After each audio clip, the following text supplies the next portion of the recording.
Breitbart News challenged the accuracy of the CNN story, and afterwards it was retracted, deleted, and the editors responsible were fired, as well as the network apologized for the story.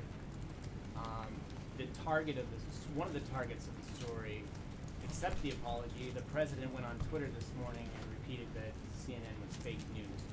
Why isn't their response good enough for the president? I don't know that it's that the response isn't good enough for the president. I think it's the constant barrage of fake news directed at this president probably that has garnered a lot of his frustration. You point to that report. There are multiple other instances where that outlet that you referenced has been repeatedly wrong and had to point that out or be corrected. There's a video circulating now, whether it's accurate or not. I don't know, but I would encourage everybody in this room and frankly everybody across the country to take a look at it. I think if it is accurate, I think it's a disgrace to all of media, to all of journalism. I think that we have gone to a place where if the media can't be trusted to report the news, then that's a dangerous place for America. And I think if that is the place that certain outlets are going, particularly for the purpose of spiking ratings, and if that's coming directly from the top, I think that's even more scary and certainly more disgraceful. And I hope that that's not the direction we're headed. I hope that outlets that have continued to use either unnamed sources, sometimes stories with no sources at all. We've been going on this Russia-Trump hoax for the better part of a year now with no evidence of anything.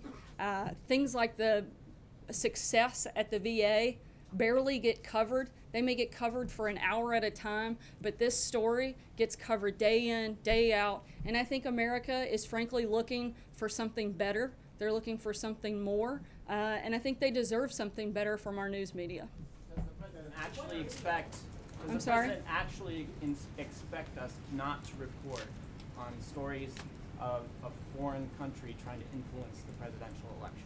I don't think it's that it's expected that you're not to report on, again, actual news if there's something there. But again, I think that there are a lot of things happening in this world that frankly a lot of people would like to hear about, whether it's job growth, whether it's deregulation, whether it's tax reform, health care. I think a lot of those things deserve a lot more coverage than they get.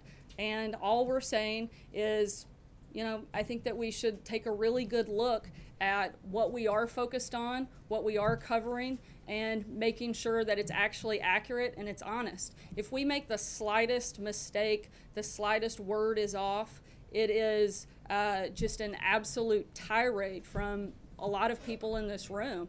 But news outlets get to go on day after day and cite unnamed sources, use stories without sources, have, you mentioned the Scaramucci story where they had to have reporters resign. Come on, you're inflaming everybody right here and right now with those words.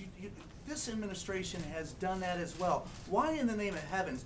Any one of us, right, are replaceable, and any one of us, if we don't get it right, the audience has the opportunity to turn the channel or not read us. You have been elected to serve for 4 years at least. There's no option other than that.